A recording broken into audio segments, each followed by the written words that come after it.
제가 맨체스터 더비 이후로 진짜 지금 이틀이 지났는데 사실 아직도 정신을 못 차리고 있습니다. 하이라이트만 몇 번을 돌려보고 있는지 모르겠어요. 또 어떻게 보면은 그만큼 이전 시간 동안 맨체스터 유나이티드가 또 힘든 시간을 또 보냈고 보는 우리가 좀 답답한 마음이 그만큼 컸던 게 아닌가 생각이 들고, 근데 이번 캐릭이 맨체스터 더비에서 2대0 승리 가져온 거 우리의 갈증을 해소해주기에 너무나 충분했다. 왜 그럴까요? 다시 뭐 맨체스터 더비 이긴 거? 이런 말 하기는 그렇지만은 맨유가 뭐 10년 동안 암흑기였다고 한들, 진짜 안 좋은 모습을 많이 보여줬다고 한들 맨체스터 더비에서 이긴 경우는 꽤 있었습니다. 아무리 팀이 안 좋았어도 역시나 더비 매치다 보니까 나오는 선수들의 그런 마음가짐, 필사적인 플레이 이런 것들로 시티를 이겼던 적이 분명히 있었어요. 저희가 사실 이번 경기 이후에 되게 기쁘고 도파민이 가라앉지 않는 거? 이거는 단순히 맨체스터 더비에서 이겼기 때문이 아니죠. 경기력이 미쳤다. 단순히 이긴 거, 경기 결과가 아니라 그 경기 내용 때문에 행복사하기 직전이다. 그리고 또 어떻게 보면 우리가 좀 향수를 가지고 있는 과거의 맨유를 좀 떠올리게 만드는 강력한 역습, 파괴적인 속공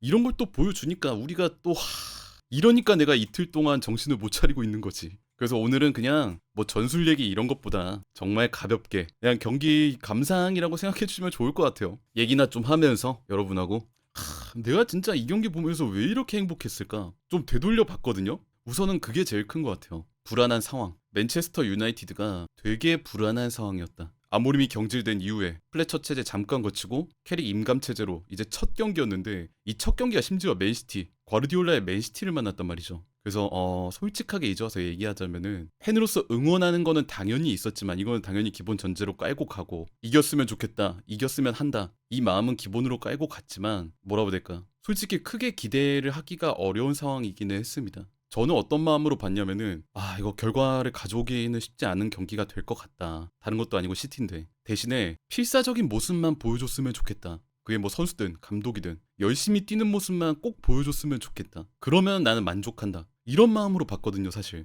뭐 이 경기 진다고 해서 막 크게 실망하고 이런 거는 절대 없었고, 그런데 이게 웬걸 2대0으로 이기니까 이게 도파민을 주체를 할 수가 없는 거야. 그리고 우리가 이 흥분을 가라앉힐 수 없는 이유, 웃자고 하는 얘기긴 한데 뭐 팩트가 섞여 있죠. 맨유가 지금 유럽 대항전도 없고 컵 경기도 없기 때문에 일주일에 한 경기 한다. 경기 텀이 무지막지하게 길다. 우리가 이것 때문에 참 뭐라고 해야 될까, 스트레스 받은 일들이 지난번에 좀 있었잖아요. 정말 형편없이 지거나 다 이긴 경기, 이겼어야 하는 경기를 무승부로 끝내거나 이러면은 일주일 내내 스트레스를 받았어요. 왜냐면 그 사이에 경기가 없으니까. 근데 반대로 얘기하면 일주일에 한 경기 하니까 이 한 경기의 행복감이 일주일 내내 간다. 이렇게 일주일에 한 경기 하니까 무제한 리플레이, 농담이 아니라 계속 머릿속에 생각나는 하이라이트를 계속 돌려보게 되는, 와 이게 진짜 미치게 만든다. 나 진짜 농담이 아니라 일주일 동안 밥 반찬 할 수 있음. 내가 깜짝 놀랐던 거 하나 얘기해도 돼요? 그 이번 쿠팡 플레이 보잖아요. 이제 뭐 PL 같은 경우는 쿠팡 플레이에서 중계를 하니까 제가 뭐 언급을 해도 되겠죠. 그 쿠팡 플레이 보면은 그 스포츠 탭 들어가서 재생된 영상 순위 있잖아요. 랭킹들. 근데 보통 랭킹에 하이라이트가 많이 올라오죠. 뭐 예를 들어 뭐 첼시랑 어떤 경기 하이라이트, 맨유랑 어디 경기 하이라이트, 이런 식으로 이제 인기 영상 순위가 쫘르르르 있는데, 근데 내가 진짜 깜짝 놀란 거 뭐냐면은 이번에 맨유 대 맨시티 풀경기 영상이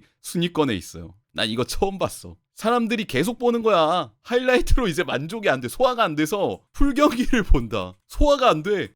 이제 하이라이트로는 만족할 수 없습니다. 저도 그렇고 풀경기를 봐야 돼. 그런데 이번 경기가 끝난 후에 캐릭이 선수단이랑 그리고 팬들을 향해서 메시지를 하나 남겼더라고요. 근데 이게 꼭 나한테 하는 얘기 같아가지고 제가 좀 바로 들고 와봤습니다. 캐릭이 무슨 얘기를 했느냐? 이렇게 얘기를 했어요. 얘들아, 우리 들뜨지 말자. 우리가 들뜨지 않는 게 정말 중요해. 이건 그저 한 경기일 뿐이야. 오늘 같은 퍼포먼스는 우리의 일상이 되어야 해. 야, 뭐랄까, 이게 꼭 마치 진짜 나한테 하는 얘기인 것 같아서, 나한테 너무 들뜨지 말라고 하는 얘기인 것 같이 느껴져서 너무 들뜨지 마라. 고작 한 경기 했다 얘들아. 그리고 마지막 문장이 또 나를 미치게 하는데, 그렇게 들뜨지 말라고 얘기했으면서 오늘 같은 퍼포먼스는 우리의 일상이 될 거다, 되게 만들 거다, 되어야 한다, 이렇게 얘기하면은 또 참, 이게 일상이 되어버리면은 저 잠 못 자요. 일상생활 못 합니다. 그 맨시티와의 경기 같은 경우는 캐릭 본인 같은 경우는 뭐 자기는 전술 철학이 싫다, 이런 단어를 좋아하지 않는다 라고 얘기했지만 분명 본인만의 아이디어를 들고 온 경기였다고 생각을 합니다.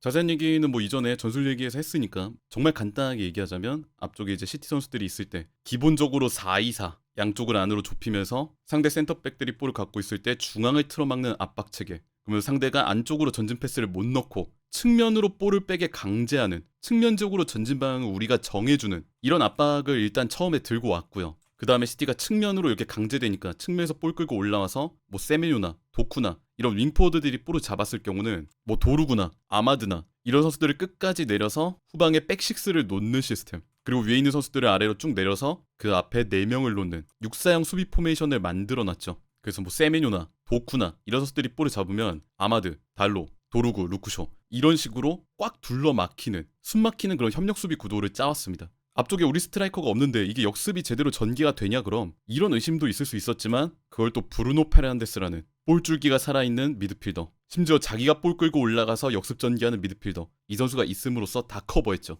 참 이게 뭐라고 해야 되냐, 아이디어가 너무 딱 맨시티를 상대로 맞춤 전술을 들고 왔다라는 생각이 들어요. 야, 이 맞춤 전술이라는 단어도 내가 1년 만에 처음 써보는 것 같은데, 상대팀의 특성을 맞춰서 그 가운데에 우리가 잘하는 걸 하자, 얼마나 좋습니까? 그러니까 이 맞춤 전술이라는 단어 가슴을 뛰게 만드는.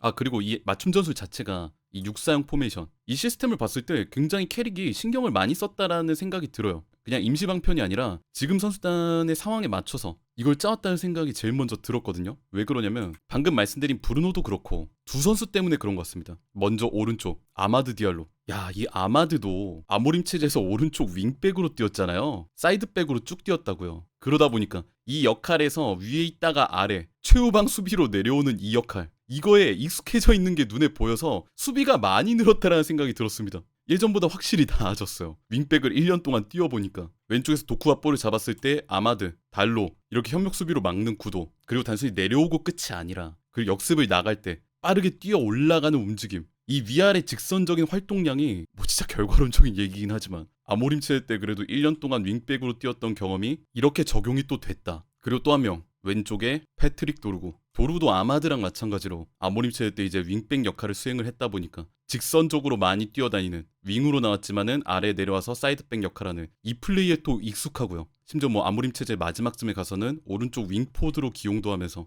윙어로서의 그런 뭐 날카로움, 공격력 이런 것들을 막바지에 살아나는 모습을 또 보여줬죠. 그 폼이 또 그대로 유지가 돼서 이번 맨시티전에서 득점까지 기록을 했습니다. 이게 뭐 아모림이 잘했다 못했다 이 얘기를 하고 싶은 게 아니라 저는 캐릭에 대해서 칭찬을 하고 싶은 것 같아요. 지난 1년 동안 아마드의 수비 능력이 많이 올라왔다. 이거를 파악하고 위에 있다가 아래로 내려서 백식스 맞는 역할을 했고요. 왼쪽에 있는 도루구, 아모림 체제에서 이제 윙어 역할을 수행하다 보니까 공격력이 많이 폼이 올라왔다. 이거를 파악하고 공격 시에 또 위에 올라가는 역할, 아래로 떨어지는 역할, 이거를 또 캐릭이 맡겼다. 이거는 선수단의 지금 상황에 대한 그런 깊은 이해가 없으면 저는 못 들고 오는 배치라고 생각을 해요. 물론 이제 이번 캐릭볼 한 경기밖에 안 했습니다. 마이클 캐릭 본인이 얘기한 것처럼 너무 흥분할 필요는 없고 들뜰 필요도 없지만은, 근데 어떡합니까? 마음이 이렇게 들뜨는데. 그 자기의 전술적 철학이랑 뭐 본인이 철학이라는 걸 싫어한다고 하니까 그럼 뭐 승리 플랜, 여기에 반해 현실적인 그런 상황들, 선수단의 퀄리티, 선수단이 잘하는 거랑 못하는 거, 이거에 대한 이해도, 이 사이에서 균형을 또 기가 막히게 잡았기 때문에 이 경기에서 이겼다고 생각을 해요. 그러니까 우리가 또 흥분을 하는 거고. 지난 1년 동안 감독의 아이디어는 정말 많이 봤습니다. 우리 팀에 있는 그 감독이 하고 싶은 거, 뭘 하고자 하는지 이거는 1년 동안 정말 많이 봤어요. 그러다 보니까 우리는 우리 선수들이 잘하는 걸 이제 보고 싶습니다. 다음 아스날전 같은 경우도 물론 이제 기대를 하고 있긴 하지만 이번 맨시티전 같은 경우는 사실 시티한테 이제 주도권을 내주고 지배력을 좀 내준 다음에 우리가 실리적으로 접근하겠다 이런 경기 플랜이었잖아요. 그러다 보니까 조금 냉정하게 얘기하자면 분명 이게 맨유의 메인 시스템은 아닐 거예요. 상대가 이제 강팀이라는 걸 인정을 하고 거기에 맞춰서 우리가 승리를 가져오겠다 이거에 가깝기 때문에, 그래서 저 개인적으로는 아스날전 역시도 물론 이제 세부적인 거는 좀 바뀌고 그럴 수 있겠지만 대체적인 아이디어랑 플랜은 이날 경기랑 비슷할 가능성이 매우 높다라는 생각을 하고 있고요. 아스날한테 이제 주도권, 지배력 이런 거를 내준 다음에 우리가 위로 올라가서 실리적으로 골을 넣자, 바로 이어지는 다음 경기에서도 아마 그럴 가능성이 있지 않을까 생각을 하고요. 근데 제가 다만 아직 확인이 안 되고 조금 걱정하는 거라고 하면은 맨유의 뭐라고 해야 될까, 좀 고질적인 문제? 강팀 상대로는 그런 팀 스피릿, 열정 이런 걸로 이겨. 근데 상대적인 약팀을 만나면은 무승부를 캐거나 진단 말이야. 그런 경기를 얼마나 많이 봤습니까 우리가. 다들 아시겠지만 상대적 약팀을 확실하게 잡는 거, 이게 어떻게 보면 승점 드랍을 안 나게 하는, 승점을 여유롭게 쌓아 올리는 제일 중요한 전제 조건이잖아요. 근데 지난 1년 동안 맨유가 이거에서 약점이 굉장히 많았던 팀이었단 말이죠. 뭐 울버햄튼, 리즈, 심지어 10명 상태의 에버튼 이런 팀들 상대로 승리를 못 가져오는 거. 그래서 저는 다음 아스날전도 물론 기대하긴 하지만 그리고 승리를 가져왔으면 좋겠긴 하지만 가장 빨리 확인하고 싶은 거는 맨유가 주도권을 잡는 축구를 했을 때 이때 어떤 경기력을 보여줄 것이냐, 이거를 빨리 확인을 하고 싶습니다. 예전에 캐릭 영상에서 한번 말씀드린 적이 있는데 캐릭이 미들즈브러에서 많이 보여줬던 거는 역시나 비대칭 운영이죠. 한쪽 풀백이 올라가고 후방에는 변형 백스리, 풀백이 넓게 높이 전진하면서 윙포드 안으로 들어오고 공격형 미드필더랑 같이 2선에 4명, 이런 식으로 좌측이 전진하는 형태의 3-2-4-1 시스템을 쓰는데 그러면서 좌측 과부하를 많이 일으켰습니다. 풀백이 올라온 이 공간에 선수들을 많이 배치시키면서 이쪽 공간에 선수들을 많이 놓는, 그러면 상대를 이쪽으로 끌어들이는, 그리고 오른쪽 윙포드가 넓은 공간에 자유를 얻게 만들고 여기에서 해결을 보는 그림, 위협적인 찬스를 만드는 그림, 이런 걸로 좀 운영을 하는 그림들이 많이 있었는데, 근데 전에도 한번 말씀드렸지만 이건 미들즈브러에서의 얘기고요. 환경이 다르고 선수단이 다르죠. 저는 충분히 바뀔 수 있다고 생각을 합니다. 좌측이 아니라 오른쪽 과부하도 생각할 수 있는 부분이고요. 아니면 뭐 양쪽 풀백을 안으로 더 좁히면서 중앙 집약적으로 뭐 플레이를 할 수도 있는 거고, 아니면 뭐 인버티드를 쓰면서 중앙 방향에서의 그런 수적 우위를 노려볼 수도 있겠죠. 저는 이제 캐릭의 그런 미들즈브러 경기들을 보면서 아이디어가 어떻지 않을까? 이렇게 분석을 좀 했었는데 이번 맨시티전 보면서 생각이 되게 많이 바뀌었던 것 같아요. 아, 이게 선수단의 특성에 맞출 줄 아는 감독이기 때문에 많이 바뀔 수도 있겠다. 아, 참 뭐라 해야 되냐. 캐릭은 분명 들뜨지 말라고 그렇게 얘기를 하는데 내 마음이 그렇게 안 된다. 흥분을 가라앉힐 수가 없다. 딱 뭔가 타협안으로 일주일 동안 이렇게 하겠습니다. 일주일 동안만 이 행복감, 흥분 가져가겠습니다.